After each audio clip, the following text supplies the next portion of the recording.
selalu dan tetap bahagia. Bertemu lagi dengan saya Evi Sulistianingrum. Pada kesempatan kali ini saya akan membahas mengenai PKL di masa pandemi. Kita tahu bahwa pandemi COVID-19 ini sudah masuk ke Indonesia dan menjadi wabah sudah lebih dari 1 tahun. Sehingga tidak hanya berdampak pada sektor perekonomian saja, tetapi juga berdampak pada pendidikan. Awalnya pendidikan yang dilaksanakan menggunakan tatap muka saat ini harus beralih menggunakan pendidikan pembelajaran jarak jauh atau sistem daring. Nah, tidak hanya pada pembelajaran saja, ternyata wabah ini juga berdampak pada pelaksanaan sistem PKL yang menjadi salah satu kegiatan yang harus dilaksanakan oleh sekolah kejuruan atau SMK. Kita tahu bahwa selama pandemi ini kerumunan atau kontak fisik itu kan dihindari, sehingga kegiatan pelaksanaan PKL yang semula atau biasanya dilaksanakan dengan menerjunkan langsung siswa di perusahaan mitra atau perusahaan yang sudah bekerja sama di SMK, sehingga harus mengubah sistemnya menjadi sistem project work. Masalahnya, ada sebagian besar siswa yang mungkin asing atau kurang begitu memahami bagaimana sistem pelaksanaan PKL dengan project work. Maka pada kesempatan ini saya akan sedikit membahas tentang bagaimana pelaksanaan PKL dengan menggunakan sistem project work. Project work itu sendiri adalah model pembelajaran yang mengarahkan peserta didik dengan rancangan yang sedemikian rupa sehingga selama pembelajaran atau selama PKL nanti, peserta didik akan menghasilkan suatu produk. Produk ini tidak hanya berupa barang atau jasa, kalau barang itu kan terlihat ya bentuknya, tetapi bisa juga berupa jasa. Karena kita tahu bahwa SMK itu juga ada yang SMK manajemen, sehingga jurusannya itu tidak berkaitan dengan produk yang nyata, tetapi berkaitan dengan jasa, seperti jurusan akuntansi atau perkantoran, atau bahkan pemasaran. Proyek yang diangkat oleh siswa tergantung dari jurusan masing-masing. Contohnya adalah OTKP. Jurusan otomatisasi dan tata kelola perkantoran itu kan jurusan yang memang bidangnya adalah perkantoran. Sehingga dia bisa mengangkat proyek sesuai dengan bidang keahliannya, yaitu perkantoran. Contohnya kalau di perkantoran itu berkaitan dengan pengarsipan. Maka siswa dapat mengangkat proyek berkaitan dengan pengarsipan. Karena di dalam pengarsipan itu siswa sudah mendapatkan ilmunya ketika dia duduk di bangku kelas 10 maupun di kelas 11. Contoh yang lain misalkan jurusan BDP atau bisnis daring dan pemasaran.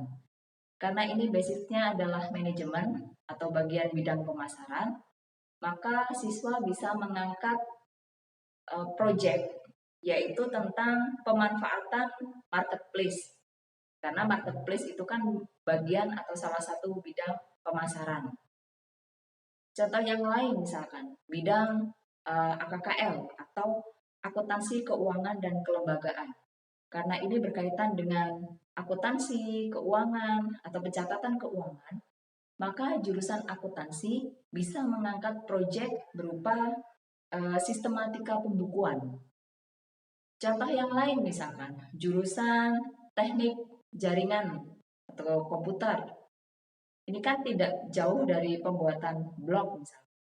Maka siswa bisa mengangkat atau membuat proyek kaitannya dengan menciptakan blog untuk bidang pemasaran.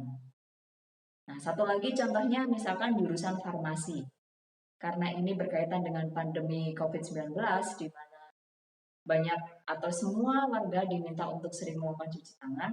Sementara ketika cuci tangan itu kan kadang malas ya membawa sabun cair atau sabun batang malah.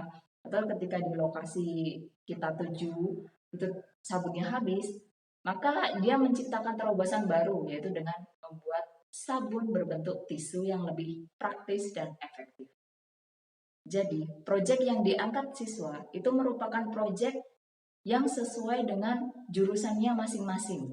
Tentunya dengan ilmu yang sudah didapatkan selama sekolah di SMK, itu dapat menjadi dasar untuk melakukan terobosan, inovasi, atau solusi dari permasalahan yang ada di lapangan. Lalu bagaimana atau judul apa yang harus diangkat ketika membuat project work? Saya akan membahas contohnya satu persatu. Yang pertama dari jurusan OTKP atau tadi adalah perkantoran. Di awal tadi sudah saya jelaskan bahwa OTKP itu berkaitan dengan jurusan perkantoran. Nah, ketika di perkantoran ini, siswa melihat bahwa kearsipan di salah satu instansi atau tempat dia melaksanakan kegiatan project work, siswa melihat bahwa kearsipannya itu kurang bagus atau belum tertata. Sehingga ketika ditanya sistem kearsipannya itu justru yang ditanya itu bingung sendiri. Di mana letaknya, kemudian posisinya seperti apa. Nah, melihat keadaan yang seperti itu di lapangan, maka dengan ilmu yang dimiliki siswa, siswa ingin membantu untuk membuat pengarsipan yang lebih sistematis dan sesuai. Oleh karena itu, siswa bisa mengangkat project work tersebut menjadi judul menciptakan sistematika kearsipan guru di bla bla bla. Misalkan di sekolah X atau di perusahaan X. Nah, di dalam judul ini kita tahu bahwa ada dua aspek penting yang dimunculkan di dalam judul, yaitu produk apa yang akan diangkat oleh siswa. Yang kedua, produk itu akan diterapkan atau dilaksanakan di mana. Makanya tadi di dalam jurusan OTKP, judul yang diangkat adalah menciptakan sistematika kearsipan guru di perusahaan atau di sekolah X. Di situ kita tahu bahwa ada dua hal yang utama. Yang pertama adalah yang menjadi produknya itu adalah sistem kearsipannya. Kemudian sistem kearsipan itu selanjutnya akan digunakan atau menjadi terobosan atau solusi di sekolah X. Contoh yang kedua adalah jurusan BDP atau pemasaran. Nah, jurusan BDP ini memang jurusan yang memang berkaitan dengan pemasaran. Di abad 21 ini kan pemasaran sudah mulai merambah menggunakan digital ya. Tetapi ketika siswa melakukan project work di perusahaan atau instansi, ternyata siswa menemukan bahwa pemasaran yang dilakukan di perusahaan tersebut itu belum memaksimalkan potensinya. Artinya belum melakukan pemasaran secara optimal dengan menggunakan digital. Kalau dulu mungkin pemasaran masih menggunakan selebaran, pamflet, dan lain-lain. Tetapi kan saat ini di era 21 ya, abad 21 ini kan orang bisa memasarkan dengan banyak media. Facebook, Instagram, kemudian Twitter, blog, dan lain sebagainya. Bahkan ada WhatsApp bisnis. Nah, ketika siswa melakukan project work di perusahaan atau instansi tersebut dan pemasarannya masih kurang optimal, maka siswa bisa mengangkat peluang tersebut menjadi program project work. Sehingga judul yang bisa diangkat adalah pemanfaatan marketplace di situs Shopee sebagai media pemasaran di perusahaan X. Selanjutnya adalah AKKL atau akuntansi keuangan dan kelembagaan. Bagian ini kan berkaitan dengan keuangan. Nah, ketika siswa melakukan project work di instansi atau perusahaan, mungkin siswa melihat bahwa pembukuannya itu masih belum sesuai. Sehingga siswa ini ingin menciptakan atau ingin membuat sistematika pembukuan di perusahaan tersebut sehingga pembukuannya itu menjadi lebih rapi atau lebih mudah dilihat dan dibaca orang lain. Maka judul yang bisa diangkat adalah menciptakan sistematika pembukuan bagi keuangan di perusahaan X. Contoh selanjutnya, di jurusan teknik jaringan komputer Nah, tadi sudah saya sebutkan bahwa jurusan komputer ini kan tidak jauh ya dari pembuatan blog, kemudian web dan lain sebagainya. Untuk jurusan teknik jaringan komputer itu bisa membuat apapun yang telah dipelajarinya di selama SMK ya untuk mencari solusi di lingkungan sekitarnya. Misalkan pembuatan animasi untuk pembelajaran, konten pembelajaran, atau menciptakan blog. Nah, jadi kalau yang diangkat atau yang ingin dibuat adalah blog, maka judul yang bisa diangkat untuk jurusan teknik jaringan komputer adalah menciptakan blog sebagai sarana promosi pariwisata di X. X-nya itu adalah tempat yang dituju. Karena saat ini kan pariwisata memang sedang gencar ya dilakukan, sehingga diharapkan melalui berbagai media promosi dari pariwisata itu kan bisa menaikkan rating atau menambah pengunjung yang nantinya akan datang di pariwisata tersebut. Contoh yang terakhir misalkan di bidang farmasi. Nah, di farmasi ini kan biasanya sudah terbiasa dengan laboratorium menciptakan atau membuat sesuatu, sehingga bidang farmasi ini seperti tadi yang saya sampaikan, di masa pandemi ini akan lebih praktis ya seandainya ada sabun tisu gitu. Jadi sabunnya itu tipis sekali diambil bisa langsung digunakan. Maka di bidang farmasi ini dengan melihat kondisi di lapangan, apalagi maraknya wabah COVID-19, maka dia akan membuat terobosan baru, membuat sabun tisu. Karena sabun yang berbentuk tisu tadi. Maka judul yang bisa diangkat adalah pembuatan tisu sabun dengan misalkan aroma rempah. Aroma rempah ini bisa menjadi salah satu alternatif mengingat sabun itu kan banyaknya buah-buahan, aroma buah-buahan atau aroma bunga. Sementara Indonesia ini kan kaya sekali dengan berbagai rempah. Apalagi diyakini beberapa rempah mampu menangkal virus. Nah, jadi siswa bisa melakukan terobosan yaitu dengan pembuatan tisu sabun dengan aromaterapi. Jadi judul-judul yang diangkat oleh siswa itu adalah judul-judul yang menjadi apa ya atau diangkat dari permasalahan di lingkungan sekitar yang ada. Karena pada project work ini tadi sudah disampaikan bahwa project work ini nantinya akan menghasilkan sebuah produk. Nah, produk itu bisa barang maupun bisa jasa. Kalau contohnya tadi di bidang OTKP yang berkaitan dengan pengarsipan, kemudian BDP berkaitan dengan pemanfaatan marketplace, atau jurusan AKKL yang berkaitan dengan sistematika pembukuan, itu kan berkaitan dengan jasa. Berbeda dengan misalkan jurusan farmasi, pembuatan sabun kan. Jadi kalau sabun itu kan berupa barang yang bisa dilihat. Jadi produk dari project work nanti ada dua, yaitu barang dan jasa sesuai dengan jurusan kompetensi keahlian masing-masing. Selanjutnya, bagaimana sih tahapan pelaksanaan dari PKL menggunakan sistem project work ini?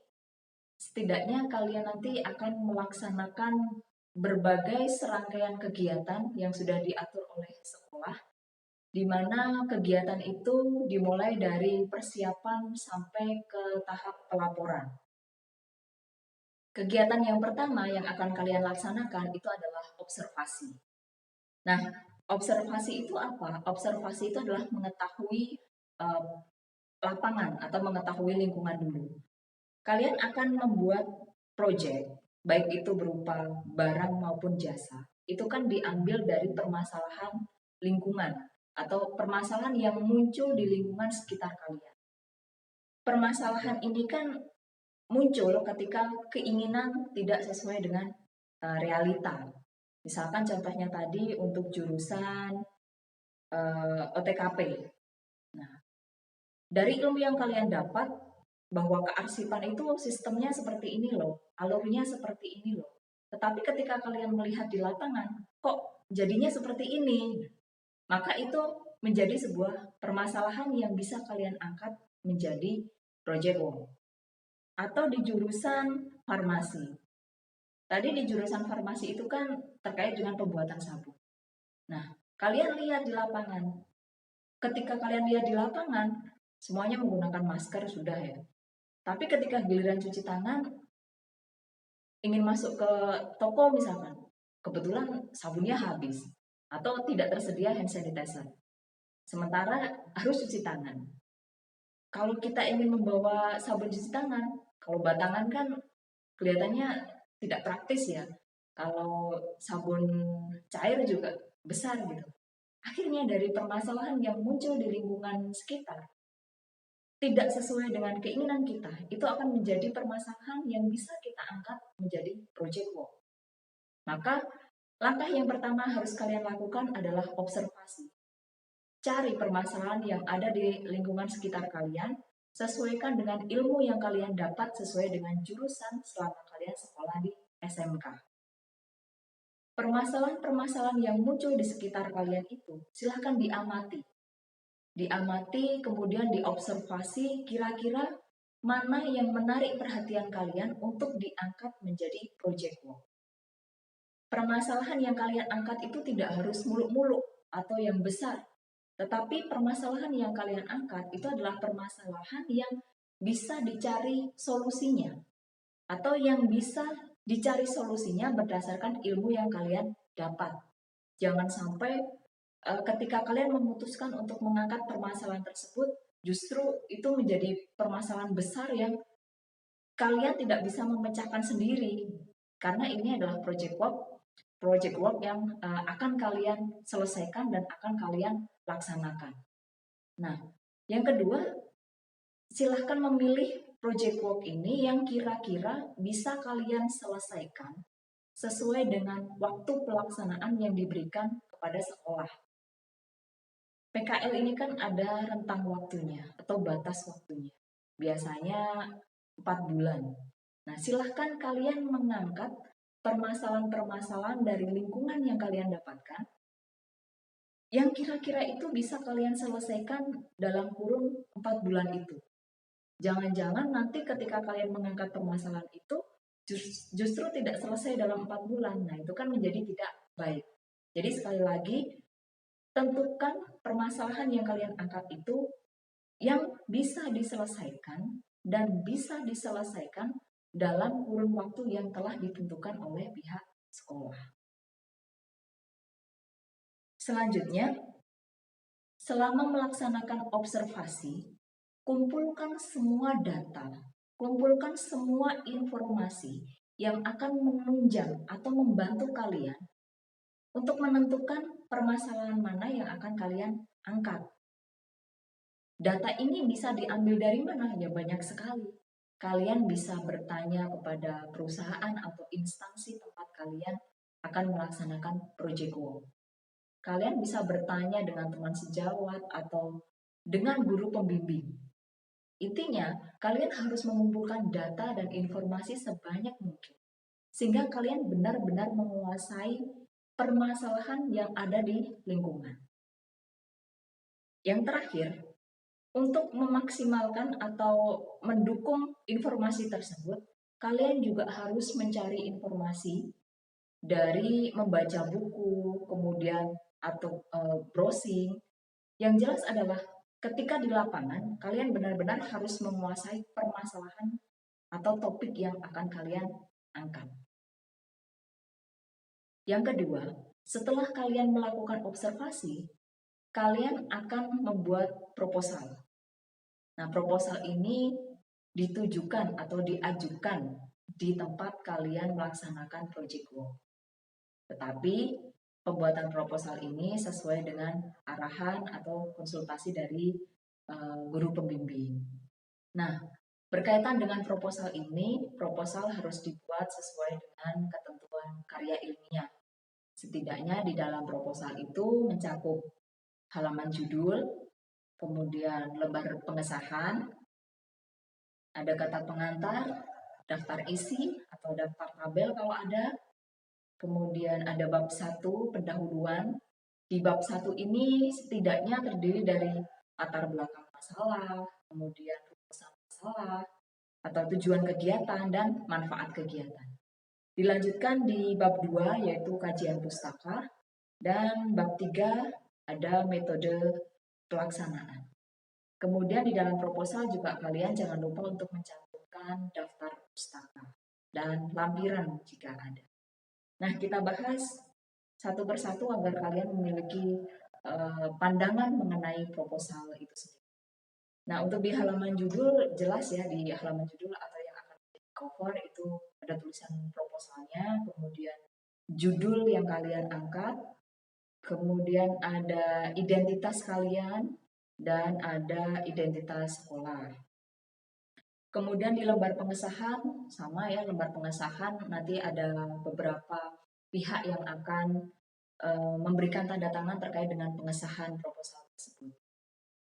Kemudian daftar kata pengantar sudah bisa ya, daftar isi juga sudah bisa. Nah, kita langsung ke bab 1 pendahuluan. Nah, di bab 1 itu tadi sudah saya sampaikan setidaknya memuat latar belakang masalah itu kalian uraikan dasar atau temuan kalian di lapangan. Jadi kok di lapangan saya menemukan seperti ini ya. Jadi latar belakang masalah itu adalah alasan atau permasalahan kenapa kalian mengangkat topik itu. Seberapa penting topik itu harus diangkat. Lalu kira-kira bagaimana solusi dari permasalahan yang ada di lapangan. Kalian uraikan menggunakan bahasa baku sesuai dengan ketentuan karya ilmiah. Kemudian rumusan masalah itu berupa pertanyaan, jadi ajukan 1 atau 2 pertanyaan yang akan kalian pecahkan masalahnya. Bab 2 kajian pustaka itu berkaitan dengan berbagai teori yang bisa mendukung dari permasalahan yang kalian angkat tadi. Di bab 3 setidaknya memuat waktu dan tempat pelaksanaan kegiatan project work, kalau ada nanti beserta anggarannya, dan metode pemecahan masalahnya. Sementara daftar pustaka berisi berbagai buku referensi yang digunakan oleh kalian selama melakukan project work atau selama penyusunan proposal project work kalian. Langkah yang ketiga adalah pelaksanaan project work. Jika tadi sudah melaksanakan observasi, sudah membuat proposal yang kemudian disetujui oleh guru pembimbing maupun perusahaan tempat kalian melaksanakan project work, yang ketiga adalah melaksanakan project work itu sendiri. Dalam melaksanakan project work, setidaknya kalian akan melaksanakan 1. Pengambilan data, 2. Analisis data, dan 3. Implementasi atau pelaksanaan. Nah, yang pertama adalah pengambilan data. Jika data yang awal tadi itu adalah data observasi, untuk kalian memahami permasalahan yang ada di lingkungan, maka data di dalam pelaksanaan project work ini adalah data yang akan kalian pecahkan. Saya ambil contoh 1. Tadi di jurusan perkantoran, itu kan judulnya adalah menciptakan sistematika kearsipan guru di sekolah bla bla bla. Nah, ini kan tadi diambil karena siswa melihat bahwa kearsipan di sekolah tersebut itu kan masih kurang baik atau kurang maksimal. Maka sekarang yang dilaksanakan dalam kegiatan project work ini, siswa mencari data yang kaitannya akan digunakan sebagai terobosan dalam menciptakan kearsipan. Data di sini tidak lagi sebagai data untuk mengobservasi lingkungan, tetapi data di sini adalah data yang akan dicari jalan keluar. Di sini, siswa bisa bertanya kepada guru, bagaimana sistem pengarsipannya sehingga akan dilakukan evaluasi. Data di sini juga diambil dengan melihat berapa jumlah guru yang ada di sekolah tersebut sehingga menjadi sasaran yang akan dilakukan pembenahan dalam kearsipan mereka. Jadi data di sini adalah data-data yang memang akan diolah, yang akan dicari solusinya, bukan lagi sebagai data yang memahami lingkungan. Jadi bedakan di sini. Maka bedakan antara observasi, kalian mencari permasalahan dan mencari jalan keluar, serta bedakan dengan pengambilan data, yaitu data-data yang akan kalian olah, yang kalian gunakan sebagai dasar kalian menciptakan solusi dari permasalahan yang sudah kalian angkat sebelumnya. Setelah pengambilan data, maka langkah yang kalian lakukan adalah mengolah data tersebut sehingga benar-benar kalian bisa menciptakan terobosan atau solusi dari data yang sudah terkumpul. Nah, ketika data itu sudah diolah, kemudian sudah ketemu terobosannya, maka yang ketiga adalah penerapan atau implementasi. Nah, pada implementasi ini, kalian mencoba menerapkan solusi dari solusi yang telah kalian buat. Tentunya ketika kalian akan menerapkan solusi ini atau implementasi, itu sudah dengan bimbingan oleh guru pembimbing. Jika guru pembimbing sudah memberikan ACC atau memberikan izin untuk kalian menerapkan, maka kalian bisa melakukan atau bisa menerapkan dari solusi atau produk yang telah kalian buat. Setelah produk itu dilaksanakan atau diimplementasikan, biasanya ada dua, yaitu produk langsung berhasil atau lancar sesuai dengan yang kita inginkan, atau ada juga perlu dilakukan revisi. Ketika ada revisi, maka kalian harus segera melakukan revisi dari solusi yang telah kalian buat. Nah, setelah revisi, maka yang dilakukan oleh kalian yang terakhir adalah membuat laporan project work. Laporan project work ini sebenarnya hampir sama dengan proposal. Jadi kalian tinggal menambah dan menyempurnakan proposal yang sudah kalian buat di awal tadi. Ada beberapa yang perlu disempurnakan, misalkan kalau tadi di bagian lembar cover depan itu kan masih tertulis proposal, maka kalian perlu mengubah menjadi laporan project. Jika di lembar pengesahan tadi ditandatangani cukup di ketua jurusan, maka di laporan ditandatangani sampai di kepala sekolah. Sehingga kalian juga harus melakukan revisi, tidak hanya di cover, tapi juga di lembar pengesahan. Nah, selain itu, yang membedakan antara proposal dengan laporan project work, bab di laporan project work itu ditambah. Kalau di proposal tadi hanya ada bab 1, bab 2, dan bab 3, maka di laporan project work, maka babnya ditambah menjadi bab 4 dan bab 5. Jadi kalau di proposal hanya ada 3 bab, maka di laporan project work itu ada 5 bab. Nah, bab 4 itu apa? Bab 4 itu berkaitan dengan hasil dan pembahasan. Kenapa di sini masuk di dalam laporan project work? Karena setelah kalian melaksanakan project work dan sudah mengimplementasikan produk yang kalian buat, maka inilah yang kalian tulis, yang kalian laporkan di dalam project work. Nah, hasilnya itu ditulis di bab 4. Bab yang kelima itu ada simpulan dan saran. Jadi serangkaian kegiatan project work yang kalian lakukan, itu kalian simpulkan di bab 5. Sekaligus kalian memberikan saran.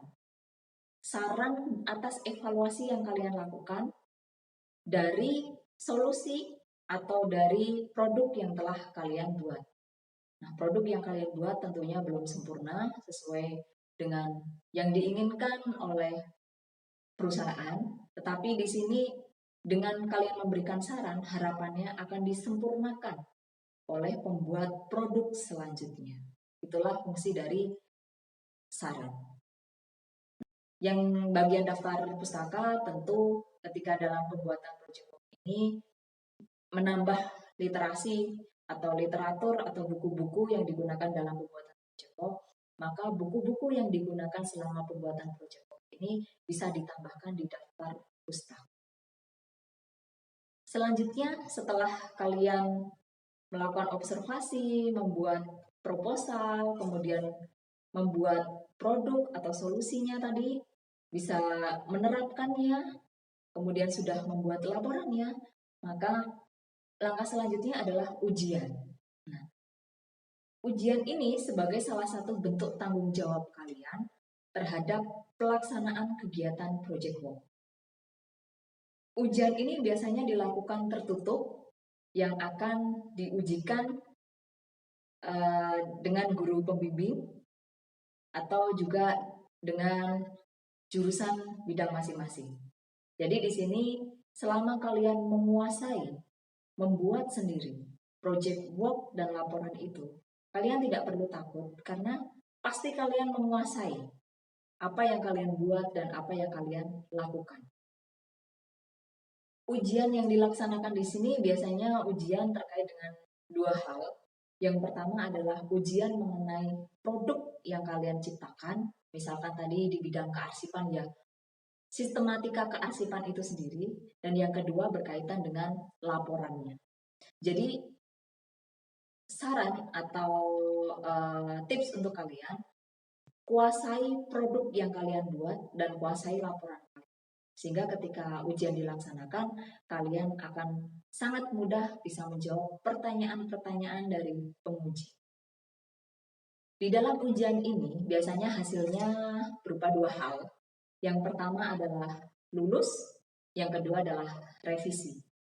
Nah, kalau kalian mendapatkan hasil revisi, maka kalian harus segera melaksanakan revisi secepatnya sehingga beban atau kegiatan tanggung jawab kalian dalam project work bisa segera diselesaikan. Nah, revisi ini bisa berkaitan dengan revisi produknya untuk mendapatkan hasil produk yang lebih sempurna lagi maupun revisi dari laporan. Yang terakhir adalah pengumpulan produk. Nah, kalau kalian sudah melakukan serangkaian kegiatan dari project work tadi, maka yang terakhir adalah mengumpulkan produk. Nah, pengumpulan produk ini bisa dua hal. Yang pertama ya mengumpulkan produk itu sendiri. Yang kedua adalah mengumpulkan laporan. Kalau misalkan tadi SMK jurusan bukan jurusan manajemen, maka dia akan menghasilkan produk, misalkan pembuatan asbak atau pembuatan produk seperti blog atau pembuatan apapun itu yang menjadi proyek kalian. Nah, produknya itu yang terlihat bisa dikumpulkan. Nah, yang berupa jasa bagaimana? Yang berupa jasa ya juga bisa dilihat buktinya dari produk yang kalian buat itu apa. Misalkan tadi pembuatan blog kan. Nah, itu ya mana hasil dari blog itu sendiri. Atau misalkan tadi di bagian farmasi adalah membuat sabun tisu. Maka produk dari sabun tisu itu ya dikumpulkan di sekolah. Makanya ketika pengumpulan produk itu ada dua. Yang pertama adalah mengumpulkan produk itu sendiri dan yang kedua adalah mengumpulkan laporan. Nah, laporan ini tergantung dari sekolah masing-masing. Apakah laporan yang dikumpulkan itu harus hard file atau yang sudah dicetak atau cukup perlu soft file. Itu kembali lagi kepada sekolah masing-masing.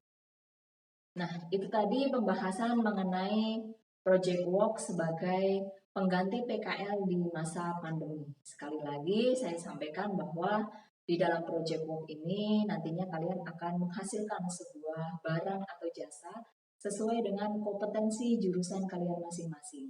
Sesuai dengan uraian tadi, setidaknya selama kalian melaksanakan project work, maka kalian akan melaksanakan observasi, yang kedua adalah penyusunan proposal, yang ketiga adalah pelaksanaan project work atau pembuatan dari produk atau jasa yang telah kalian tentukan di awal tadi. Yang keempat adalah penyusunan laporan, dan yang kelima adalah ujian dari hasil pelaksanaan project work yang kalian lakukan, dan yang keenam adalah pengumpulan project work. Jadi kegiatan ini cukup mudah bukan? Dan semoga penjelasan ini bisa memberikan penjelasan kepada siswa-siswa semua sehingga lebih memahami apa itu project work dan apa yang akan dilaksanakan selama project work sebagai pengganti PKL di masa. Sekian dari saya, semoga ilmu yang saya sampaikan bermanfaat. Wassalamualaikum warahmatullahi wabarakatuh.